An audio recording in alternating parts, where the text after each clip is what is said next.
नमस्कार, मैं हूँ संजय शर्मा। आप देख रहे हैं 4 पीएम न्यूज़ नेटवर्क। संडे का दिन है और आप दिल थाम के राजीव जी का इंतज़ार करते हैं, मुझे पता है। पूरी दुनिया भर से संडे का मेरा अलॉटमेंट होता है कि दिन भर में कम से कम 50 मेल आएँगे दुनिया के अलग-अलग देशों से कि राजीव जी का नंबर दे दो और कम से कम 20 लोगों के फ़ोन आएँगे ढूँढ-ढूँढ के मेरे को कि राजीव जी का नंबर दे दो। बहुत ज़्यादा उत्सुकता रहती है। और आप कल्पना कर सकती हैं कि अभी शायद 2 या 3 अंक पहले राजीव जी ने मुझसे इंटरव्यू करते समय कहा था कि भाजपा की जो जन्मपत्री दिखाई उन्होंने शायद अप्रैल की कोई डेट बताई थी कि इससे कुछ ग्रह चेंज होंगे और उसके बाद भारतीय जनता पार्टी के किसी नेता की आकस्मिक मृत्यु या कैंसर का योग दिखाई दे रहा है। ये उन्होंने मुझसे कहा था, प्रोग्राम मेरे पास पड़ा हुआ है रिकॉर्ड में। मैं शॉक्ड हो गया, कल रात को बैठा हुआ था दफ्तर में और खबर आई कि मुरादाबाद के भारतीय जनता पार्टी के प्रत्याशी सर्वेश जी की कैंसर से डेथ हो गई।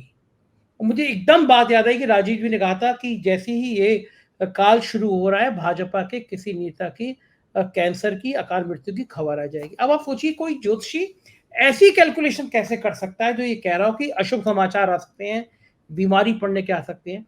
कोई कह रहा हो कि बहुत उदासीनता युवाओं की देखने को मिल सकती है। ढेर बातें उन्होंने कही जो लगभग साबित हो रही हैं। मैं शौक में सोचता रहा कि कोई इंसान ऐसी कैलकुलेशन कर कैसे सकता है। तो आपको इंतजार होगा राजीव जी के इस इंटरव्यू में मैंने बहुत सारे रोचक सवाल पूछे हैं।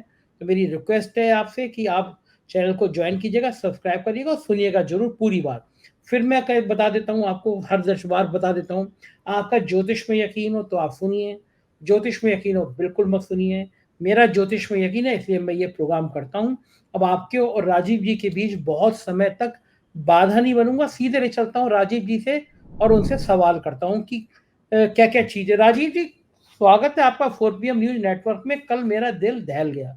आपने 2 या 3 अंक पहले संडे को मुझसे कहा था कि बीजेपी की ये जन्मपत्री है, इनका 6 या 8 अप्रैल डेट बताया काल शुरू होगा जिसमें बीजेपी के किसी नेता का कैंसर के या मृत्यु का योग है। और मुझे यकीन नहीं था और दुर्भाग्य से कल रात को खबर आई कि मुरादाबाद से भाजपा के प्रत्याशी सर्वेश जी की डेथ हो गई। गजब है महाराज, आप तो, आपका मतलब बजरंगबली कैसे आपके मुंह से निकलवा देते हैं। कैसी कैलकुलेशन थी, कौन सा ग्रह ऐसा था जिसके आधार पर आपने कहा था कि बीजेपी के किसी नेता की कैंसर से या गंभीर बीमारी से मृत्यु हो सकती है? योग क्या चीज थी वो? आप देखिए, दर्शकों को दिखाइएगा, ये भाजपा का वार्षिक फल मैंने आपके प्रोग्राम में दिखाया था और इसको पढ़ के भी सुनाया था। और अभी भी वो लाइन स्पेसिफिकली जो आप बता रहे हैं उस घटना को मैं पुनः जो है रिपीट करता हूँ। और ये क्योंकि भाजपा का वार्षिक फल शुरू होता है 6 अप्रैल को, कि 6 अप्रैल 1980 को ये पार्टी बनी थी। और जैसे मैंने हर प्रोग्राम में आपके बताया कि हमारे सभी का जो एनुअल हॉरोस्कोप है, हम अगर अपना साल का फलादेश देखना चाहें तो उसी दिन से शुरू होता है जब हमारे सूर्य की डिग्री उतनी आ जाए, सेम डिग्री पे आ जाए जितना हमारा जन्म हुआ था उस समय। तो भाजपा की जो वर्षफल बनी है 6 अप्रैल 1980 को, उसका ये 6 अप्रैल 2024 को 6:31 पर ये समय शुरू होता है। तो मैंने इसमें लिखा कि इनकी मुंथा छठवें भाव में है और वर्ष का स्वामी भी मुंथेस भी शनि है और वर्ष का स्वामी भी इनका एनुअल का शनि जो छठवें भाव में है। इनके लिए भविष्य में कानूनी लिटिगेशन और महत्वपूर्ण नेताओं के गंभीर बीमारियों और अन्य अशुभ समाचार का योग बना रहे हैं। इस पार्टी के बिखरने और टूटने का सहयोगियों के साथ झगड़े का भी योग है। वर्षफल भाजपा के तीसरी बार पूर्ण सत्ता में आने का योग का संकेत नहीं दे रहा है। विदेशों में छवि इनकी और बिगड़ेगी, जनता का इनसे मोह भंग होगा। ये भविष्यवाणी मैंने की थी, आप स्क्रीन पे दिखाइएगा दर्शकों को। और आप देखिए, कमाल है कि कल जो जिस घटना का आप जिक्र कर रहे हैं वो हो गई है। और अभी कुछ दिन पहले शायद एक और महत्वपूर्ण बिहार के नेता के किसी का कैंसर डायग्नोज हुआ है। सुशील मोदी का। ओके ओके ओके और ओके। आपने कहा था कि ये कैंसर की घटना से मृत्यु होगी बीजेपी के नेता की। आपने एग्जैक्ट ये लाइन मुझसे कही थी, रिकॉर्ड में है, यूट्यूब पे डेट पड़ी होती है, चेंज कर नहीं सकते, जाके देख सकते हैं। राजीव जी ने कहा था कि बीजेपी के किसी नेता की कैंसर से मृत्यु का योग बन रहा है। वो वाकई में सुशील मोदी ने खुद ट्वीट किया कि मुझे कैंसर हो गया है और कल सर्वेश जी की, जो मुरादाबाद से प्रत्याशी थे, उनकी कैंसर से डेथ हो गई। देखिए, हम तो ईश्वर से प्रार्थना करेंगे कि भाई सबका कल्याण करे, भगवान सबको सुख दें। लेकिन जो अमित शाह जी की हॉरोस्कोप है, वो भी बहुत अच्छा संकेत नहीं दे रही है। उनकी भी बीमारी, अरे भैया राजीव जी मत रहम करें आप, क्योंकि अमित शाह जी के लिए भी ये बहुत कठिन समय, उनका बहुत ग्रहों की स्थिति बहुत खराब है। और खासतौर से 23 अप्रैल डेट दर्शक नोट कर लें, 23 अप्रैल से अमित शाह जी के लिए शारीरिक कष्ट बढ़ने का योग बन रहा है, आने वाली 23 अप्रैल से। राजीव जी कृपया करके ना बोले, हमें बहुत डर लगता है भैया, आप ऐसा करते हैं नहीं। अमित शाह जी से पंगे लेना अपने बस की बात नहीं है। मैं देखिए संजय जी, मैं किसी के द्वेष भाव से नहीं कह रहा हूं, लेकिन ज्योतिषियों का पहले बीमारी के लिए बताने का उद्देश्य ये होता था कि भाई हम अपनी दिनचर्या में कोई सुधार कर लें, कोई अपनी डाइट का, सोच में सुधार कर लें। अब अमित शाह जैसे व्यक्ति को तो मैं यही सलाह दूंगा, अगर वो मैं उनका गुरु होता तो ये कहता भैया ये नकारात्मक बातें और द्वेष की बातें, भेदभाव की बातें, झगड़े हिंसा की बातें करना बंद कर दो और चुपचाप रिटायरमेंट लेके राजनीति से आराम से घर में बैठो, अपना पोता पोती खिलाओ। लेकिन अमित शाह जी ने बहुत अपने आप को इम्प्रूव किया है। देखिए वजन उन्होंने बहुत कम कर लिया, शुगर की वजन उनका उसकी वजह से नहीं हुआ संजय जी, वो वजन उनका बेसिकली जो उनको कोई कैंसरस टाइप की बीमारी है जो कंफर्म है, बहुत गुजरात के बहुत सारे लोगों ने मुझे बताया, उसकी वजह से वो वेट लॉस हो रहा उनका। बहुत सारी मेडिसिन खाते। एक बड़े पत्रकार ने मुझे बताया था 2019 के चुनाव में पत्रकारों के साथ कोई मीटिंग की थी, बोले कटोरी बाउल भर के वो मिठाइयाँ, वो क्या नाम है, मेडिसिन खाते हैं। अटल बिहारी वाजपेयी की पसंद थी। लेकिन मुझे तो किसी ने बताया कि उनको शुगर हो गई थी, तो उन्होंने खुद अपने आप को बहुत डाइट टू वाइट कंट्रोल करके वेट कम किया। ईश्वर लंबी उम्र दे नेताओं को, अमित जी को लंबी उम्र हो। लेकिन मैं ये बताइए मुझे, ग्रह कौन से होते हैं? जिस ग्रह के आधार पे आपने मुझे कहा था कि बीजेपी के नेता का निधन होगा, कैंसर होगा, वो कौन सा ग्रह था, कौन से घर में था? जरा इस तरह समझाइए, मैं भी समझने की कोशिश करता हूँ, सीख रहा हूँ आजकल। देखिए वैसे बीजेपी की जन्म कुंडली मिथुन लगन की है, जो मैंने आपके दर्शकों को दिखाई भी है और आप दोबारा दिखा भी दीजिएगा। बीजेपी की ये चार्ट है, ये बीजेपी की जन्म की कुंडली है। इसमें लगन में इनके मिथुन है, मिथुन लगन है। अरे वाह, आप भी सीख गए। और दूसरा बात यह है कि इनकी जो वर्षफल बनी वो कन्या राशि की बनी। तो जब कन्या से हम जब देखते हैं तो कुंभ राशि आती है 6वें भाव में, 6 हाउस में। तो और इनका वर्ष का जो स्वामी आया इस साल का, और ये हॉरोस्कोप जानते कहां तक कैरी करेगी? ये करेगी 5 अप्रैल 2025 तक। ये फलादेश पूरा 5 अप्रैल 2025 तक का। तो इसमें इनका साल का स्वामी हुआ शनि, और मुंथा जो है एक रेफरेंस पॉइंट होता है, मैथमेटिकल पॉइंट, जो जन्म कुंडली और वर्ष फल को लिंक करता, उसकी लिंक होती है। तो वो भी शनि निकला। तो 6वां भाव में शनि का और मुंथेश का वर्षफल का जाने का संकेत आ गया कि इस और 6वां घर रोग ऋण शत्रु का होता है। दर्शकों को पता है कि 6वें भाव से रोग ऋण शत्रु देखते हैं, तो इसमें इलेक्शन भी इसी में आता है। तो ये दुर्घटनाओं का और अशुभ समाचारों का योग बन गया, क्योंकि वर्ष का स्वामी भी फंस गया वहां पर जाके, और जो है क्या नाम है, मुंथेश भी इसमें फंसा हुआ है। तो ये इसके करके जो है बीजेपी के लिए बहुत अच्छा साल नहीं जाने वाला है। अच्छा मुझे बताइए, आपने एक लाइन और कही थी कि आप ये जो है बीजेपी के लिए युवाओं में उत्साह नहीं रहेगा इस चुनाव को लेकर, या आपने कहा था पार्टी को लेकर, और वाकई में जो पहले चरण का मतदान हुआ तो आपने जो कहा था वही हुआ। कमाल 5-5, 6-6% वोट कम पड़े, बीजेपी की नींदें उड़ गई हैं। मतलब जो फीडबैक आया है पूरे देश से, वो भाजपा का तापमान बढ़ाने के लिए पर्याप्त। दूसरी चीज, एक आशंका जता रहे हैं लोग, कहना नहीं चाहिए मुझे, सतपाल मलिक जी पूर्व गवर्नर साहब पहले भी कह चुके हैं, जो पहले चरण का मतदान है, अगर यही ट्रेंड बना रहा तो आपको क्या लगता है कि त्रिशंकु विधानसभा लोकसभा बनेगी, या इंडिया गठबंधन की सरकार आएगी, या एनडीए की सरकार आएगी? दूसरा, आपने जो मुझसे कहा था कि लोगों का उत्साह नहीं बनेगा, युवाओं का उत्साह नहीं बनेगा, वो वाकई वही हुआ कि उत्साह में नहीं आए, इसीलिए वोट कम हुआ। तो आपने ये कैसे, आपको पता चल गया था कि वोटिंग कम होगी? हम तो मान रहे थे कि इतना मोदी जी का ऐसा जोश होगा, वो कह रहे थे मोदी की गारंटी है, तो गारंटी के बदले में हमने कहा वोटिंग 80% जाएगी, लेकिन वोट तो बहुत कम आए पहले चरण में, सबके पसीने छूट गए। तो ये कौन सा ग्रह था आपका? देखिए बहुत अच्छी बात आपने ये कही कि देखो, इसमें पहले तो मैं भारत की कुंडली दिखाना चाहता हूँ। भारत की ये कुंडली है, और ये भारत की कुंडली से भी देखा जाता है। इस समय गोचर में जो भारत की कुंडली दिखाई है, ट्रांजिट में बुध जो है वैदिक ज्योतिष के अनुसार युवाओं का सिग्निफिकेटर है। युवाओं को जो रिप्रेजेंट करता है, यूथ को, वो बुध करता है। तो बुध इस समय रेट्रोगेट और कंबस था जब आपका प्रथम चरण का चुनाव हुआ। तो ये ग्रह की देखिए, तो नीच की राशि में आया, डेबिलिटेटेड है बुध इस समय ट्रांजिट में। नीच की राशि बुध की होती है क्या नाम है, मीन राशि, और कन्या राशि में उच्च का होता है बुध। तो वहां पर जाकर के राहु केतु के बीच में भी फंसा हुआ है इस समय बुध। तो ग्रह की अपनी अवस्था मतलब लोएस्ट लेवल पर है। तो उसने क्या किया, युवाओं के अंदर वो जोश और वो एनर्जी गायब कर दी, उनको डिटैचमेंट हो गया, वो कंफ्यूज हो गए और इस पार्टी से वो अलग। और मजे की बात आपको बता दूं कि इसलिए भी कहा था आपके प्रोग्राम में, मैंने 2-3 प्रोग्राम पहले ही कहा था कि भाजपा के लिए ये बुध का अस्त होना और वक्री होना बहुत नुकसानदायक है, क्योंकि भाजपा की कुंडली का भाई स्वामी जो है बुध ही है। मिथुन लगन का जो लॉर्ड होता है, मिथुन और कन्या राशि का स्वामी जो है बुध होता है। तो इस बुध की कमजोरी के कारण ये प्रथम चरण और अभी भी ये दूसरे चरण तीसरे चरण तक नुकसान ही नुकसान है भाजपा के लिए, ये लगातार हाँ चरणों में।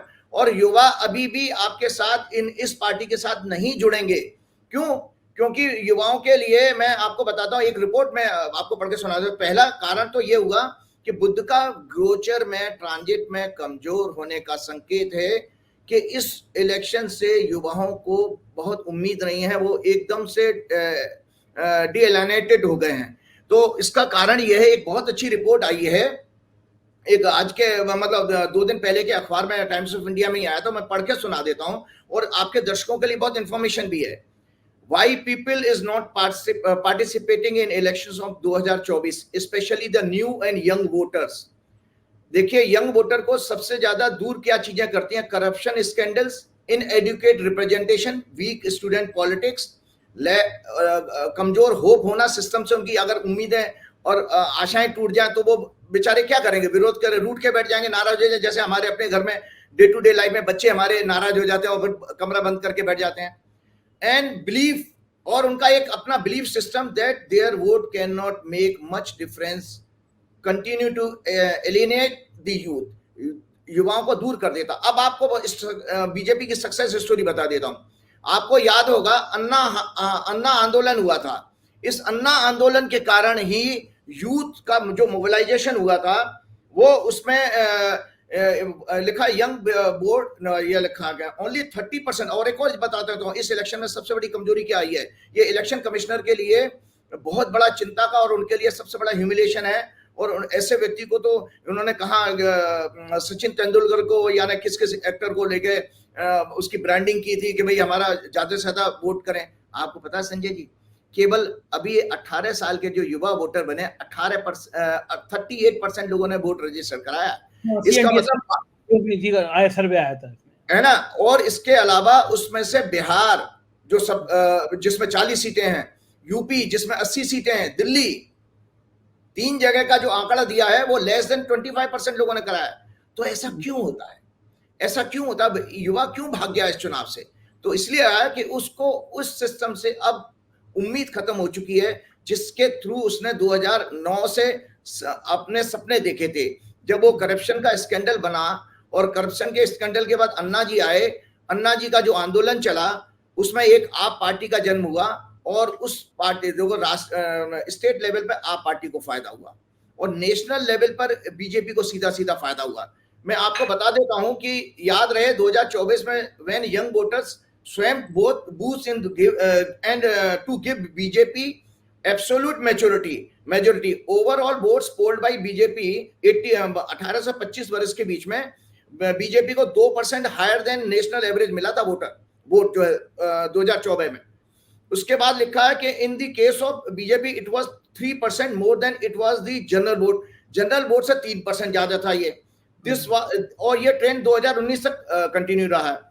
दे बिलीव्ड, युवाओं को क्या लगा था उस समय? They believe that new future corruption free country in the leadership of Modi, BJP support among young voters jumped from 61% to 68%, and this was a bump of 7% up, contributed to 4% increase in the proportion of BJP gathered nationwide vote। तो ये जो vote है BJP का, यही आज withdraw कर गया है। तो ये बीजेपी के लिए अच्छा संकेत नहीं है और ये इसका रिफ्लेक्शन आप अपने चुनाव में देख भी रहे हैं। और जो इलेक्शन कमीशन के ऊपर ये इसमें क्यों सक्सेस नहीं मिली, क्योंकि इलेक्शन कमीशन एक सेकंड, ये ग्रह कौन सा था, किसकी वजह से उदासीनता थी, कौन सा? मरकरी मरकरी मरकरी मरकरी अंग्रेजी में मरकरी कहते हैं बुध। हाँ, तो कौन से हाउस में था जिसकी वजह से नुकसान हुआ? देखिए इसमें हाउस से पहले ये देखते हैं कि बुध की अपनी कमजोरी किसके लिए, वो किस ग्रह का मतलब घर का स्वामी है, और ओवरऑल उसका जो सिग्निफिकेंस क्या है, सिग्निफिकेंस है युवा, और बीजेपी का वो लगना लॉर्ड हो गया। तो आप याद रखिएगा, हमारी आपकी जिंदगी में, दर्शक ये सुन ले, किसी की भी जिंदगी में अगर ट्रांजिट में, गोचर में अगर उनका लगन का स्वामी पीड़ित हो जाए, अस्त हो जाए, या वक्री हो जाए, या 6, 8, 12 संकट के घरों में चले जाए, तो आपके लिए कोई संकट आ रहा है, तो ये ग्रेड, हाँ, किसी के लिए भी हो, तो ये बीजेपी के लिए संकट रेडीमेड है और पूरे एंटायर चुनाव में रहने वाला है। आपको ये बीजेपी की स्थिति नहीं बदलने वाली है। मैंने बता दिया ना कि बीजेपी को जो 2 जनरल इलेक्शन में सक्सेस मिली है, वो 7% का जंप जो उनकी वोट शेयर में बढ़ा था, वो केवल युवाओं की वजह से। आज वो युवा क्या देख रहे हैं, क्योंकि पहले तो इलेक्शन कमीशन के ऊपर उनको शक हुआ है, और इलेक्शन कमीशन से उनकी नाराजगी है, उदासीनता है। क्यों? क्योंकि इलेक्शन कमीशन इस चुनाव में लेवल प्लेइंग फील्ड नहीं पैदा कर पाया। लेवल प्लेइंग फील्ड ये कहते हैं कि भाई इलेक्शन के टाइम पे आप अपोजिशन लीडर के ऊपर छापे डाल करके उनको जेल में डाल रहे हो, तो कंपटीशन तो खत्म कर रहे हो। तो युवाओं को ये लगा कि भाई ये कैसा इलेक्शन है कि जिसमें अपोजिशन कमजोर हो गया, अब और उसको आप जो है एक ही तरफा कार्रवाई। देखिए आज का युवा इंफॉर्मेशन वाला है, सोशल मीडिया वाला है, उसको आपका गोदी मीडिया ने बेशक उसको सही इंफॉर्मेशन ना दी हो, लेकिन उसके पास इंफॉर्मेशन आ रही थी सोशल मीडिया के जरिए, तो वो कंपेयर तो कर रहा है, बिल्कुल कर रहा है ना। और आपको पता है कि कंपेयर करने के कारण अब वो बेचारा बच्चा कुछ कर तो सकता नहीं है। इसी तरह से आपने देखा हो कि छात्र राजनीति को भी बुद्ध रिप्रेजेंट करता है। आपके यूनिवर्सिटीज में क्या हुआ, आरएसएस के लोग घुसेड़ दिए, आपने भगवा झंडे वाले घुसेड़ दिए। फिर युवाओं को क्या लगता है, देखिए हमारे आपके बच्चे आज एक अलग जनरेशन हो चुकी है, जनरेशन गैप है संजय जी। ये बच्चे जो है अपनी फ्रीडम चाहते हैं, वो अपनी लाइफ जीना चाहते हैं। उनके क्या वो खा रहे हैं, क्या पी रहे हैं, क्या पहन रहे हैं, कहाँ जा रहे हैं, किससे मिले। अगर मोदी जी जैसे व्यक्ति हर चैनल में ये कहने लगे, हर इलेक्शन रैली में, कि ये नॉनवेज खा रहा है, ये ऐसे कपड़े पहन रहा है, ये जालीदार टोपी पहन रहा है, वो काले कपड़े पहन रहा है, ये विषय पॉलिटिक्स के नहीं है। पॉलिटिक्स किस लिए? डेमोक्रेसी का मतलब ये था, डेमोक्रेसी इसलिए बनी थी कि पब्लिक राजा होगी और पब्लिक अपनी सुविधा के लिए एक गवर्नमेंट को सिलेक्ट करेगी। अक्रॉस द ग्लोब हो रहा है ये भाई साहब। आपको पता, आपका युवा इतना डीमोटिवेटेड हो चुका है, उसके अंदर से मोटिवेशन खत्म हो गया है। मोटिवेशन इसीलिए खत्म हो गया है, अब मोदी जी के ऊपर उन्होंने भरोसा किया। मोदी जी के जो बातें जो उन्होंने की थी कि 2 करोड़ नौकरी हर साल मिलेंगी, बुलेट ट्रेन और 15-15 लाख खाते में, ये जितने भी आज क्या युवा कंपेयर कर रहा है उसको कि मिला क्या हमको उसको। और इसके बाद 45 साल में सबसे ज्यादा बीमारी हो गई। अभी CSDS के सर्वे ने बताया कि भाई कि उसमें तो 83% आपके 30 साल से नीचे के युवाओं में बेरोजगारी है। तो उसका भविष्य तो ब्लीक है, उसका भविष्य के अंदर सामने अंधकार नजर आ रहा है युवाओं को, तो वो क्यों वोट करने जाएगा। फिर आज आप देखते हैं कि जब आपके 1977 में जयप्रकाश नारायण की क्या ताकत थी भाई साहब सत्ता को पलटने में? केवल युवा। तो उस समय युवा ये देखता था कि मैं प्रदर्शन कर सकता हूं, मेरे को सरकार की पॉलिसी पसंद नहीं आ रही, मैं एजिटेशन कर सकता हूं, प्रदर्शन कर सकता हूं। और आज क्या हो रहा है, बेचारे युवा अगर कोई प्रोटेस्ट करें तो आप उनको लाठी डंडे मरवा देते हो। ये आपने JNU का, जामिया का इंसिडेंट याद होगा, कैसे हॉस्टल में घुस के पुलिस वालों ने डंडे मारे हैं। तो उस युवा को ये लगने लगा कि मेरा देश ही नहीं है, मेरी सरकार ही नहीं है। अब वो कर क्या सकता है? देखिए वो आपसे लड़ नहीं सकता, तो वो इतना तो कर सकता है, वो घर में जाकर के बैठ जाएगा। तो आपको मैं बता देता हूं कि ये एक कारण है आज इन युवाओं में। देखिए आज इन युवाओं की भावनाओं को बहुत बुरी तरह से चोट पहुंची है, जब वे शरीर और विचारों से, मैं आज बहुत बड़ी बात कह रहा हूं, शरीर और विचारों से बूढ़े हो चुके मोदी, मेरे दर्शक मैं दोबारा रिकॉर्ड कर रहा हूं, शरीर से भी बूढ़े हैं मोदी और विचारों से भी बूढ़े हैं। क्यों विचारों से बूढ़े हैं? कि अभी भी वो 70 साल को कोस रहे हैं, अभी भी वो कह रहे हैं 10 साल से सत्ता में आप बैठे हो, और आप बार बार कह रहे हो कि विपक्ष ये कर रहा है, विपक्ष मुझे गाली दे रहा है, या पीछे की गवर्नमेंट ने ऐसा किया। तो पास में क्यों जीरो भैया? 10 साल से तो सारा एडमिनिस्ट्रेशन आपके पास है। वो राजीव जी, या तो वो पास्ट में जीते हैं 30 साल पुराने, या फिर अगली 30 साल की बातें करते हैं कि हाँ, 2047 तक ऐसा हो जाएगा। अभी मतलब वर्तमान की बात नहीं करते वो। तो इसीलिए वर्तमान में क्या आप देखिए, आज का बच्चा हमारे आपसे, आपके यूथ से, यूथ वाले फेज से ज्यादा एक्टिव है, क्योंकि उसके पास इंफॉर्मेशन उसके फिंगर पिन के एकदम फिंगर टिप्स पर पड़ी हुई है।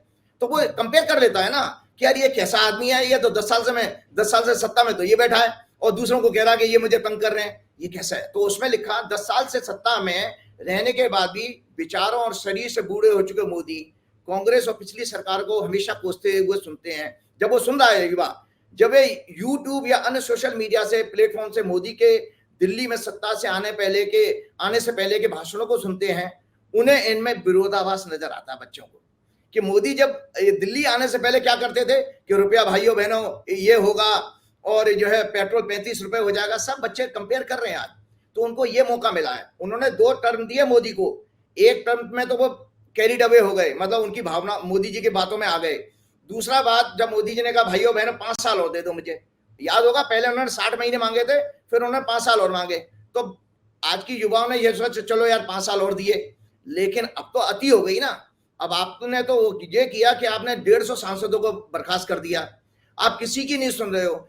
बच्चे प्रोटेस्ट करते हैं, लड़कियां प्रोटेस्ट करती हैं, स्पोर्ट्समैन जिनको आप घर में बुला करके कभी सम्मानित करते हो, और जब वो प्रोटेस्ट करें, और प्रोटेस्ट भी किस चीज के लिए, उनके ऊपर जो सेक्स क्राइम हो रहा था उसका प्रोटेस्ट किया था, आपने उनको सड़क पर घसीटा। और उसके बाद मोदी जी इस पर बात ही नहीं करते हैं। मोदी जी मणिपुर जाते थे। साक्षी मलिक का नाम दुनिया के सबसे प्रतिष्ठित लोगों की मैं सूची में आ गया। भाई आपको पता है, स्पोर्ट्स फैकल्टी भी आपको जानकारी के लिए बहुत बताते हैं, वैदिक ज्योतिष में स्पोर्ट्स भी बुध से देखा जाता है, मरकरी से।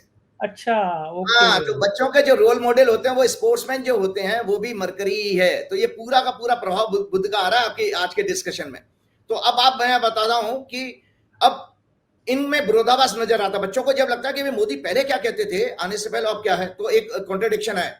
उनको महसूस होने लगा है कि ये आदमी पनौती है हमारे लिए। बच्चों को ये महसूस हो गया ये पनौती है, ये हमारे लिए रोजगार नहीं दे सकता, ये कॉर्पोरेट का दलाल है, और इसके इलेक्टोरल बॉन्ड के जो दुनिया का सबसे बड़ा क्या नाम है किसी सरकारी भ्रष्टाचार का स्कैंडल बनेगा भाई साहब, इसमें बुक्स लिखी जाएंगी उसका। जब आपने ये भी पहले कह दिया था कि एक बहुत बड़ा भ्रष्टाचार सामने आने वाला है। जी बिल्कुल, आपने ये मुझे याद आया कि ये भ्रष्टाचार, बिल्कुल बिल्कुल। तो ये भ्रष्टाचार का स्कैंडल आने के बाद उनके रहे से पानी, जो उम्मीदों पे पानी फिर गया। यही कारण है कि इसमें युवा जो है अब इनको इनके साथ नहीं रहने वाला है। क्यों? क्योंकि इन्होंने देखा ये व्यक्तिगत खान पान, किस तरह के कपड़े पहनते हैं, कहाँ जाना कहाँ नहीं जाना, नाना प्रकार के भेदभाव करने वाले व्यक्तिगत विषयों को चुनावी सभाओं में उठाकर इन यंग्स को डिमोटिवेट करते हैं। एक और आपको बात बता देता हूं, across the globe Sanjay ji, आज युवाओं के पास मोटिवेशनल कोई लीडर नहीं है। युवा को जानते हैं, आपको हमारी आपकी यूथ में भी चाहिए था कोई हमको मोटिवेट कर दे। हम टैलेंट तो है ही, एनर्जी भी है हमारे अंदर, हमको कोई एक आशा दे दे तो बच्चे बहुत अच्छा कर सकते हैं। पूरी दुनिया में आशा खत्म हो गई है बच्चों के सामने। यही रीजन है कि यंग जनरेशन में आज बहुत बड़ा सोशल कॉज है कि सुसाइड की टेंडेंसी बढ़ती जा रही है। उनके जब जरा से सपने टूटते हैं वो अपने आप को तुरंत मार लेते हैं। और ये जितने भी पेरेंट्स हैं जो मोदी को और मोदी की भाजपा के भक्त हैं, ये सुन लें कि आप अपने बच्चों के लिए वो कुआं खोद रहे हो, वो अंधकार की खाई खोद रहे हो, इनको सपोर्ट करके इनको तो आप डंडा मार के बाहर भगाइए, क्योंकि ये देश को बर्बाद कर रहे हैं, आपके बच्चों को खराब कर रहे हैं। मुझे बताइए राजीव जी, सतपाल मलिक जी ने कहा था कि कुछ भी कर सकते हैं ये। मैं उन शब्दों में जाना नहीं चाहता व्याख्या में, लेकिन आपने बताया कि दूसरा तीसरा चरण खराब हो रहा है।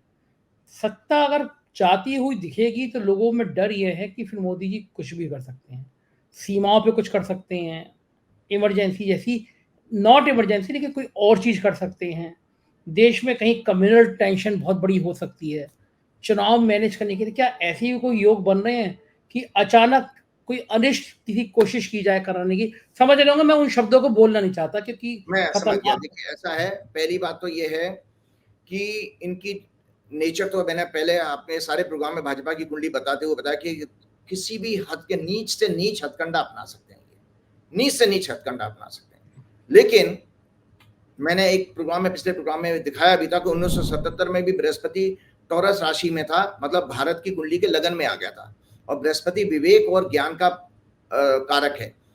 इस समय भी 1 मई को आ रहा है, तो इनकी ये चल नहीं पाएगी, करेंगे तो सही। और आपको एक कुंडली और दिखाता हूं कि जो ये मंगल अभी 23 तारीख को, हम आज 21 तारीख को प्रोग्राम कर रहे हैं, 2 दिन बाद मंगल राशि बदल रहा है। और अच्छा। मंगल जो है, हाँ, मंगल राशि बदल रहा है, 45 दिन का गोचर है ये। और इसमें मंगल जो है बुध के साथ होगा, राहु केतु के साथ, और शुक्र भी यहाँ पर मौजूद है। मंगल हिंसा का कारक है, मंगल जो है पुलिस का भी कारक है। ये डंडे बरसाने का काम और चुनावी हिंसा भी इसमें आ रही है। अभी चुनावी हिंसा पहले चरण में भी थोड़ी बहुत हुई थी, कि मणिपुर में भी हुई थी। और मजे की बात देखो, मेघालय में तो 4 लाख से या 6 लाख वोटर ही नहीं आए वोट डालने के लिए। कितना बड़ा इलेक्शन कमिश्नर के ऊपर तमाचा है। और 8-8, 9-9% राजस्थान में, उत्तराखंड में, और कहां पर वोटिंग परसेंटेज हुई है कम। ये सब संकेत दे रहा है कि ये हंग लोकसभा की तरफ जा रही है। मैंने आपके पिछले प्रोग्राम में भी कहा था कि किसी पार्टी को मेजोरिटी नहीं मिलेगी, क्योंकि बीजेपी सत्ता में वापस नहीं आएगी। और इतनी लो परसेंटेज पे आप ये मान के मोदी जी का वो 400 पार का नारा तो खत्म हो चुका है, क्योंकि वो युवा, देखिए युवा ने आपको जिताया था। सच मान लें, आपके प्रोग्राम में मैं कह रहा हूं, केवल यूथ पावर के कारण मोदी जी 2014 में सत्ता में आए थे। 2019 तक बच्चों ने आपके ऊपर भरोसा किया, अब उनका भरोसा टूट चुका है। वो अब आपसे कह रहे हैं कि भाई अतिथि तुम कब जाओगे, कि मोदी जी अब तुम कब जाओगे। एक पिक्चर आई थी ना, तो अब सारा देश ये कह रहा है। ये आज आपके दर्शक, दुनिया के सब लोग ये जान लें कि जो वोटिंग परसेंटेज कम हो रही है और आगे भी अच्छी संकेत नहीं आ रहे हैं, एक और ग्रह चेंज होने जा रहा है। शुक्र जो है 25 तारीख को चेंज होगा, और शुक्र जो है 25 तारीख को मेष राशि में पहुंच रहा है। शुक्र का महत्व इसलिए है कि भारत की कुंडली जो मैंने आपको दिखाई थी, उसमें चुनाव के घर का स्वामी भी है और लगन का स्वामी भी है। मैंने पहले ही बता दिया कि हमारे व्यक्तिगत जीवन में भी अगर लग्नेश पिट जाएं, 6-8-12 में चले जाएं, तो हमारे लिए संकट आ रहा है। तो इसका मतलब है इस चुनावी पार्टिसिपेशन में और गिरावट आने वाली है। अभी महिलाएं भी इसमें की संख्या भी घटेगी, क्योंकि शुक्र जो है महिलाओं का कारक है। और शुक्र का जो है, शुक्र भारत की कुंडली में 6वें घर का लॉर्ड है ना, इसलिए मैंने चुनाव की बात कही। तो ये 25 तारीख को एक ग्रह की, और शुक्र जो है कंबस्ट, अस्त भी होने जा रहा है। अस्त होने का मतलब है जैसे आपके अंदर जो एनर्जी है वो एनर्जी ड्रेन हो गई, और आप जैसे हम लोग नहीं परफॉर्म कर पाते अच्छी, जितनी मर्जी आपकी लंबाई चौड़ाई हो, हाइट हो, फिजिकल बॉडी जितनी स्ट्रांग हो, लेकिन अगर आपकी इनर स्ट्रेंथ कमजोर हो जाए तो हम परफॉर्म नहीं कर पाते। तो इस शुक्र का और मंगल का गोचर भाजपा के लिए और देश के लिए अच्छे चुनाव का संकेत नहीं दे रहा। ये चुनाव बेसिकली एक 4 जून को कौन सा, 4 जून को जब जी रिजल्ट आ रहा होगा 4 जून को, उस दिन स्टार्स कैसे होंगे, ग्रह क्या होंगे? वो तो मैंने आपको पहले बताया। उस दिन की स्टार देखो, उस दिन भी चंद्रमा, जैसा आपका 19 अप्रैल को चंद्रमा की स्थिति थी, शनि और मंगल के साथ पीड़ित था, और सेम स्टेज 4 जून को भी है कि ये हंग रिजल्ट है। किसी पार्टी को सत्ता में आने का मौका नहीं, मतलब किसी पार्टी की एब्सोल्यूट मेजोरिटी नहीं आएगी। और आपको बता देता हूं, शुक्र का गोचर मैंने आपको दिखा दिया, ये आपका शुक्र का गोचर है। ये जो 25 अप्रैल को शुक्र जो है चेंज होने जा रहा है। अच्छा, हाँ, 25 अप्रैल को। और ये अच्छी स्थिति नहीं है। एक और मैंने कहा, सेकंड फेज का चुनाव जो आपके 26 ये डेट है, हाँ, आपने देख लिया, 26 को भी चंद्रमा जो है शनि से पीड़ित हो रहा है।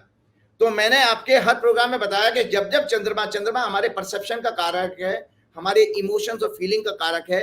इसी कारण आपके जो है पब्लिक जो है राजा के विरुद्ध मतदान करेगी, या मतदान में विरोध करने के कई तरीके हैं, या तो वो बटन दबाए या वो वोट में पार्टिसिपेट ही ना करे, वो भी तो विरोध है। जैसे केकई आपकी विरोध करके कोप भवन में बैठ गई थी जा करके। तो ये सारे संकेत भाजपा के लिए अच्छे नहीं आ रहे हैं, और निरंतर वर्चफुल की भी हमने चर्चा करी ली। तो ये भाजपा के लिए और देश के लिए बहुत अच्छा संकेत नहीं है। और इसमें सबसे बड़ी बात यह है कि इन युवाओं ने ये देखा कि जिस तरह से गोदी मीडिया का जो रोल रहा है, और आपको पता है इंटरेस्टिंगली मीडिया का कारक भी बुध है। तो बुध इसीलिए लो लेवल का जो मीडिया का, जो मेन स्ट्रीम मीडिया का व्यवहार रहा है, वो इसी कमजोर बुध के कारण है। तो भाई कम्युनिकेशन का कारक है। देखो, बच्चे को कोई लेना देना नहीं है कि आप जो है राम मंदिर आपने बनाया, या आपने वो क्या नाम है समुद्र के अंदर डुबकी लगा ली, या वो जो है गंगा जी में नहा रहे हो, या 10 मंदिर में आप रह आए और दुनिया में लोगों को कह रहे हो कि भाई मैंने 9 दिन उपवास रखा प्राण प्रतिष्ठा के लिए, उसको बच्चों को कोई लेना है? बच्चों को भविष्य उनके सामने खड़ा होता है, उनकी शिक्षा है, उनका स्वास्थ्य है, उनका कैरियर है। तो ये सब चीजें विषय इसमें ये टोटली फेल हो चुके हैं। अब मैं अच्छा, आपको एक बताइए मुझे, आपने कहा था कि जो हमारा जो अब साल चेंज होता है, इससे दुनिया पे भी असर, आपने कहा था कि दुनिया पे भी अच्छे असर नहीं आएंगे। वो क्या असर है? कुछ देशों में मैं देख रहा हूँ कि पंगे हो हाँ, ही रहे हैं। बिल्कुल। एक मैंने कुंडली आपके प्रोग्राम में संवत्सर की कुंडली भी मैंने चर्चा करी थी, उसमें दिखाया था, उसका फलादेश मैंने लिखा था कि पूर्व काल में राज जोशी इसी दिन से आने वाले वर्ष का फलादेश देखते थे, क्योंकि इस वर्ष का राजा मंगल है और मंत्री जो है शनि है। उसकी नीतियां, उनका जनता के ऊपर प्रभाव, जनता का व्यवहार, अर्थव्यवस्था, प्राकृतिक प्रकोप, वर्षा की अवस्था, कृषि, अनाज, फल, सब्जी, युद्ध जैसे हालात, आतंकवादी घटनाएं, ये सब मैंने आपके प्रोग्राम में 8 अप्रैल जो पहले, इससे पहले वाला प्रोग्राम था, उसमें मैंने बताया था। और एग्जैक्टली क्या हुआ कि दुबई जैसा मॉडर्न जो है सिटी अबू धाबी का, और मतलब ये सोचिए कि वो किसी भी कीमत एक बारिश में पूरा तहस नहस हो गया। एक बारिश में पूरा भगवान ने खड़ा कर दिया, जैसे कोविड में पूरी दुनिया को खड़ा कर दिया था। आज आपकी साइंस, विज्ञान, सबकी जो है सुप्रीमेसी को भगवान ने जीरो कर दिया कि आप एयरपोर्ट में घुस ही नहीं सकते। फ्लाइट, पूरी दुनिया की फ्लाइट डाइवर्ट हुई है। इसके अलावा एक घटना और इंटरनेशनल लेवल पर हुई कि ईरान के ने जो है इतनी सारी मिसाइल दागी इजराइल के ऊपर, तो ये कॉन्फ्लिक्ट वहां पर भी आया कि युद्ध जैसे हालत। तो ज्योतिष कितनी एक्यूरेट साइंस है, हम इसी से अंदाजा लगा सकते हैं। एक चीज और मैंने आपके प्रोग्राम में, पिछले प्रोग्राम में शेयर की थी कि भारत, देखो युवा क्यों बेचारा क्या नाम है न्यूट्रल हो गया या उसका डिमोटिवेट हो गया कि भारत जो है हैप्पीनेस इंडेक्स में 126वें नंबर पर है दुनिया। हम तो पाकिस्तान से भी नीचे आ गए। हम पाकिस्तान, बांग्लादेश और नेपाल से भी नीचे हैं। तो अच्छा, हैप्पीनेस, राजीव जी, कभी शर्म आ रही है कि पाकिस्तानी आदमी हमसे ज्यादा खुश रहता है? आपको एक और चीज जानकारी बता दो, तो ये हैप्पीनेस इंडेक्स किस पे ऊपर बेस पे बना है, उसके पैरामीटर क्या है जिस पे ये डिसाइड किया जाता है? वो है कि individuals of life satisfaction, life का उसका सेटिस्फेक्शन क्या है, as well as GDP per capita income. GDP के हिसाब से मेरी आमदनी महीने की कितनी है, जो भारत में लोएस्ट है वर्ल्ड में। Social support, healthy life expectancy, freedom of expression and speech, generosity and corruption free. तो आप सोचिए, फ्रीडम ऑफ स्पीच और क्या नाम है एक्सप्रेशन का कहाँ है हमारे यहाँ? बच्चे कुछ बोले तो आप सोशल मीडिया पे उनके, एक छोटी बच्ची याद है आपको 2019 के आसपास से इलेक्शन, वो कर्नाटक में, बेंगलोर में, उसको बेचारे को जेल में डाल दिया था, उसके किसानों के आंदोलन पे उसने कोई ट्वीट किया था। तो बच्चे ये देखते हैं कि ये कैसी डेमोक्रेसी है कि जय मैं मेरा ही देश है, मेरी सरकार है, मैं उससे प्रश्न नहीं पूछ सकता। और वो बच्चे ये देखते नहीं है कि हमने एक ऐसा प्रधानमंत्री चुना जिसने 10 साल में कोई प्रेस कॉन्फ्रेंस नहीं करी है। वो हमारे प्रेस कॉन्फ्रेंस करने का मतलब क्या है भाई? प्रेस कॉन्फ्रेंस करने का मतलब यह है कि जनता के जो क्वेश्चंस हैं उनका आप आंसर दो। क्यों नींद मिली, क्यों बेरोजगारी इतनी है, क्यों महंगाई इतनी है? तो सुधीर चौधरी को इंटरव्यू देते हैं।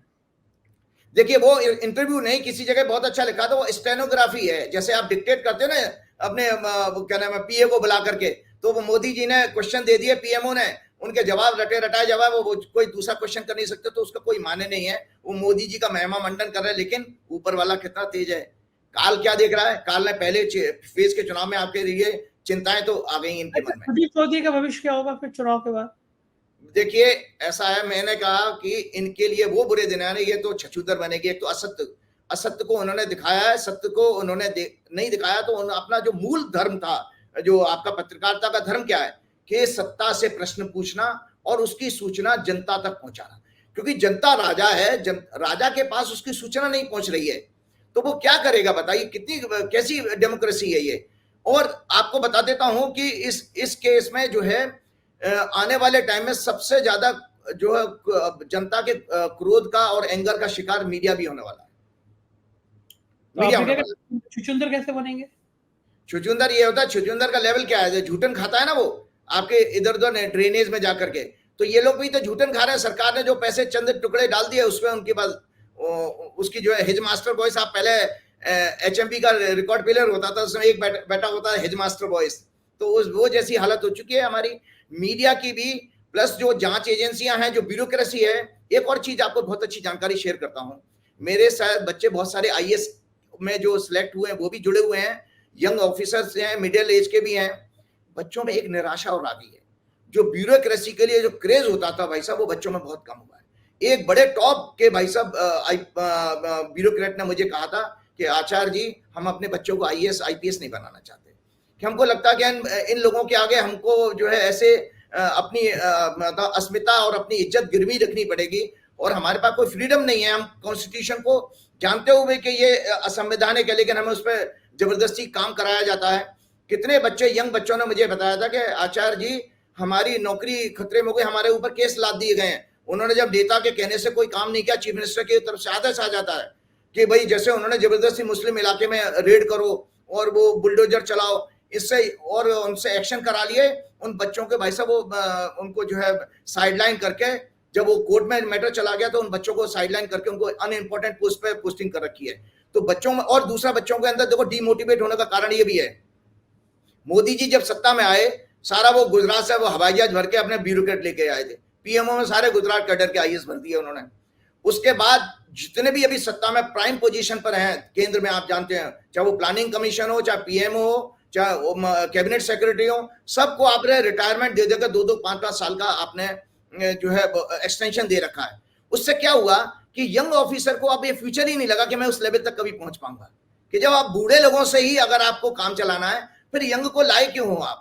तो यंग के अंदर वहां से भी फ्यूचर खत्म हो गया है कि ये सरकार बेसिकली अपने चमचों को आगे बढ़ाती है, और इसने पूरे सिस्टम को, पूरे कॉन्स्टिट्यूशन के सारे जो है ब्रांचेज हैं उनको बिल्कुल डिमीन किया है, उनको नष्ट किया है। ये बच्चों को पसंद नहीं आ रहा है। यही कारण है कि बच्चा इस चुनाव से भाग रहा है और इस चुनाव में पार्टिसिपेट नहीं कर रहा है।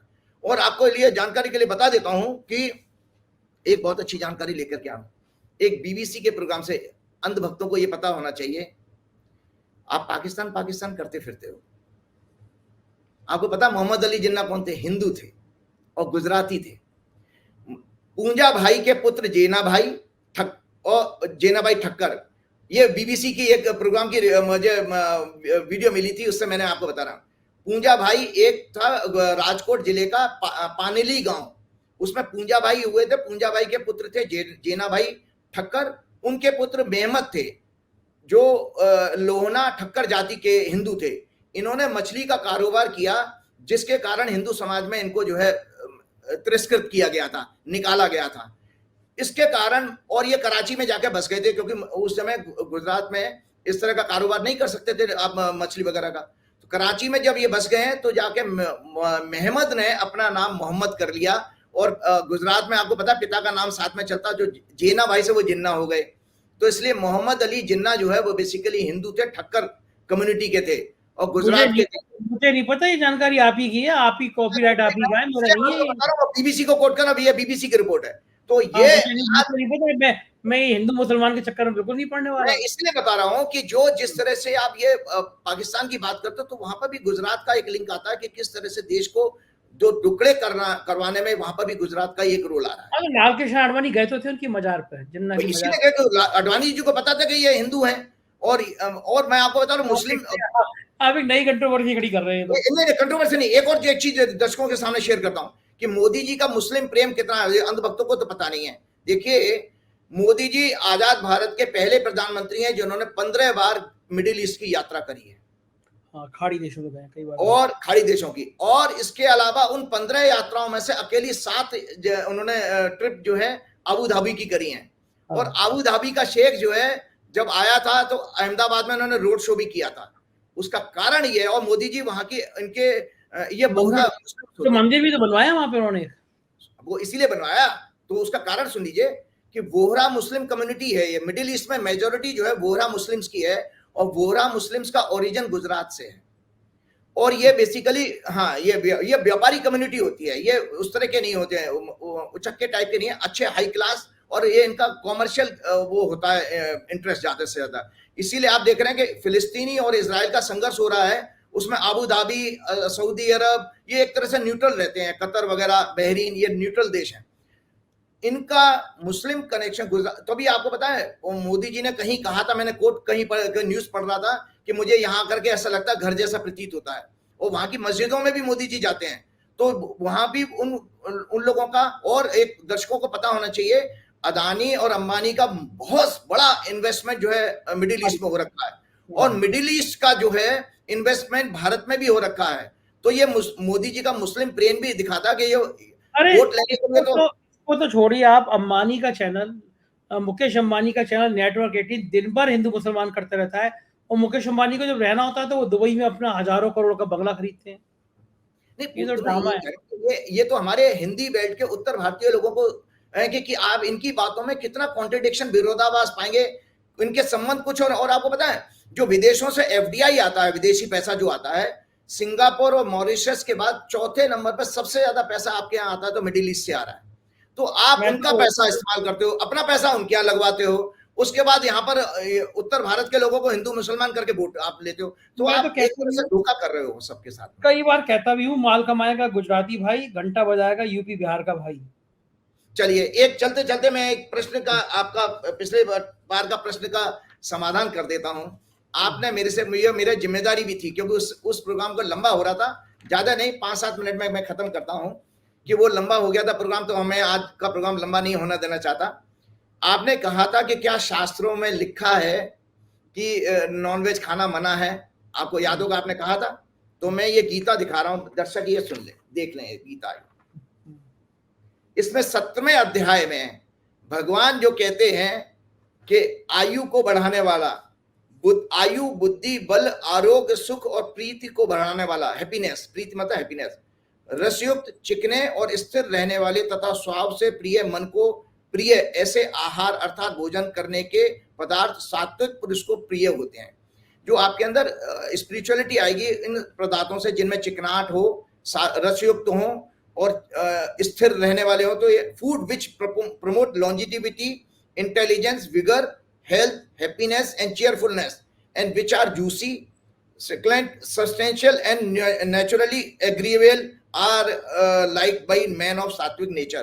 तो जो कृषि उत्पाद है उसमें, क्योंकि नॉनवेज का कारण ये बताते हैं कि भाई देखिए, पूर्व काल में जब हमारी सभ्यता डेवलप नहीं थी, खाने के लिए नहीं था, वेजिटेशन नहीं होता था, तो लोग फिर इस तरह एनिमल को खा लेते थे। हमारे टीथ का स्ट्रक्चर भी छोटा है, तो इसलिए हम जो लोग जो वायलेंट कैटेगरी के जानवर होते हैं, उनके टीथ का साइज अलग होता है। और साथ में आपको बताते हैं, इनकी जो पीएच है ये हाई प्रोटीन डाइट है, और हाई प्रोटीन डाइट हमारे बॉडी में कैंसरस ग्रोथ के लिए रिस्पॉन्सिबल होती है। तो भगवान ने ये जो बताया कि अति कड़वे, खट्टे, अति नमकीन, अति गर्म, अति तीखे, अति रूखे, अति दाहकारक मतलब गर्म भोजन दुख, सुख और रोगों को देने वाले होते हैं। इनको राजसीय लोग पसंद करते हैं। सड़ा हुआ, रस रहित, दुर्गंधित, बासी और झूठा मांस आदि का भोजन, मांस आदि का भोजन भगवान लिख रहे हैं तामसी प्रवृत्ति के लोगों को प्रिय होता है। तामसी प्रवृत्ति मतलब थोड़ी सी राक्षसी प्रवृत्ति। राक्षसी प्रवृत्ति क्या होती है? हिंसा रहेगी, रेस्टलेस रहेंगे। हिंसा का मतलब ये बेसिकली आपके थॉट्स में नेगेटिव थॉट्स भी आए, वायलेंट थॉट्स आए, वो हिंसा है। क्योंकि हिंसा शारीरिक हिंसा ही नहीं है, मानसिक हिंसा भी होती है। आप किसी को अब्यूज गाली कर दो, और जैसे मोदी जी बार बार ये जो कड़वी बातें करते हैं, ये बेसिकली उनकी वाचिक हिंसा है। आप किसी को बुरा भला, मोदी जी तो शाकाहारी है, उनसे ज्यादा तो मैं ही कूल रहता हूँ। नहीं तो लेकिन नहीं, वो मैंने आपको पहले ही बताया। ये बंगाल के लोग तो बड़े कूल होते हैं, वो तो मछली खाते हैं, हर आदमी, दूसरा आदमी। नहीं, बंगाल के लोगों को शॉर्ट टेम्पर्ड होते हैं। मैं भी बंगाली हूँ। केरल हाँ, लेकिन ऐसा है ना, वो एक फूड जो है बेसिकली आपकी, चूंकि एनर्जी का सोर्स बॉडी किससे बनती है? फूड से बनती है, एनर्जी का सोर्स है ना। और फूड में जैसा भाव होगा, कभी आपको देखना है, मैंने ये पर्सनली लोगों को बता देता हूँ, आपके दर्शक कभी ऑब्जर्व करें, कभी जो चिकन जा रहे होते हैं गाड़ी में, आप देखो उनके फेस को देखो, जब वो गाड़ी में जा रहा हो, पीछे आपकी गाड़ी, आप इमोशनल लोचा कर रहे हैं, ये है उसमें आप देखो, इनका फील नीचे चला जाता है, उनको एहसास होता है कि अब हम कटने वाले हैं। और अच्छा, अगर वो आप मुझे करोड़ों मुर्गे कटते हैं रोज, अगर वो नहीं करेंगे तो धरती पे ये जो संतुलन है ना, मुर्गे ही मुर्गे नजर आएंगे हर तरफ। ये भी नहीं, संतुलन नहीं। आप वो संतुलन हमारा आपका सब्जेक्ट नहीं है। संतुलन बेसिकली नेचर करती है। आपने देखा कि दुबई को खड़ा कर दिया, संतुलन नेचर ने किया था। जब पूरी कोविड के पीरियड में सारी दुनिया को खड़ा कर दिया, आपके हवाई जहाज सब बंद कर दिए, तो वो आपका सब्जेक्ट नहीं है। आपका सब्जेक्ट आपसे रिलेटेड ही है। तो भगवान ने एक स्वस्थ रहने के लिए जो एक अच्छा, मूल मंत्र दिया है। वो जो समुद्र में निकली थी जो मदरा, तो दारू पीना भी बुरा होता है? नहीं नहीं, मदरा नहीं थी, देखिए वो मदरा नहीं निकली है, सोमरस कहा गया है उसको, अमृत था वो। सोमरस का मतलब ये भी गलत इंटरप्रिटेशन आपके, इतना भ्रम भाई साहब धर्मशास्त्र में फैला रखा है। सोम का मतलब है औषधि, सोम का मतलब, सोम चंद्रमा से माना गया, चंद्रमा का नाम है सोम, और सोम का मतलब, और चंद्रमा आपको पता है मेडिसिनल वैल्यू जो है आपकी मून की लाइट से इंप्रूव होती है दवाइयों में, इसीलिए पूर्व काल में वैद्य लोग पूर्णमासी से को दवाइयां दिया करते थे। अमावस्या से मतलब शुक्ल पक्ष में दवाई ओपन एरिया में रखी जाती थी मून लाइट में, और उसका डिस्ट्रीब्यूशन पूर्णमासी को होता था, क्योंकि और मेडिसिनल कई जगह पढ़ते थे कि इंद्र के दरबार में अप्सराएं नाच नृत्य कर रही हैं, मदरा पान हो रहा है, वो सब क्या है?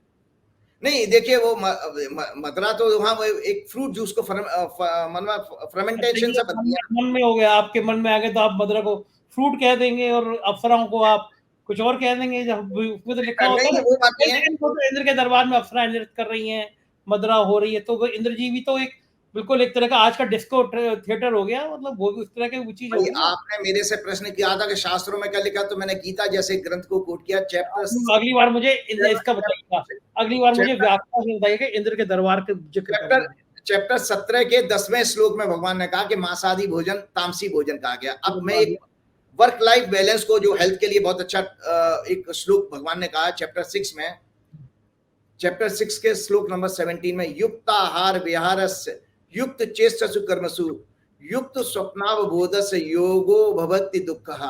भगवान कहते हैं, हे अर्जुन, दुखों और शारीरिक परेशानियों को नाश करने वाला, मतलब आपको स्वास्थ्य की दृष्टि से अच्छा योग, तो उचित आहार, राइट फूड, उचित विहार, राइट मतलब वॉकिंग वगैरह करना, घूमना फिरना, यथा योग कर्मों को पुरुषार्थों को करने से, तथा यथा योग सोने से, मतलब स्लीप भी आपकी मॉडरेट होनी चाहिए, और टाइम पर जागना, इससे सिद्ध होता है। तो योग का अर्थ मतलब ये क्या गया है, बेसिकली जब आपकी शरीर का योग नेचर से होगा, प्रकृति से, तो अच्छा योग माना गया, और मन का योग जब परमात्मा से होगा तो वही, और देवता चित्त न धरई हनुमत से ही सब सुख करई। जय श्री राम, जय हनुमान। बहुत बहुत शुक्रिया राजीव जी, आपने तक कीमती समय दिया, आभार। ये थे राजीव जी, और इस बार बड़े काम की बातें बताई इन्होंने कि लोकसभा हंग हो सकती है, मतलब किसी भी पार्टी को पूरा बहुमत नहीं मिलेगा, ना एनडीए को ना इंडिया को। क्या सीन बनेगा, आने वाला वक्त होगा। ईश्वर अमित शाह जी का स्वास्थ्य और अच्छा रखे, लेकिन राजीव जी कह रहे हैं 23 तारीख के बाद उनके स्वास्थ्य में कुछ गिरावट हो सकती है। आपकी राय का इंतजार करूंगा, कैसी लगी बातचीत बताइएगा जरूर। शुक्रिया, थैंक यू।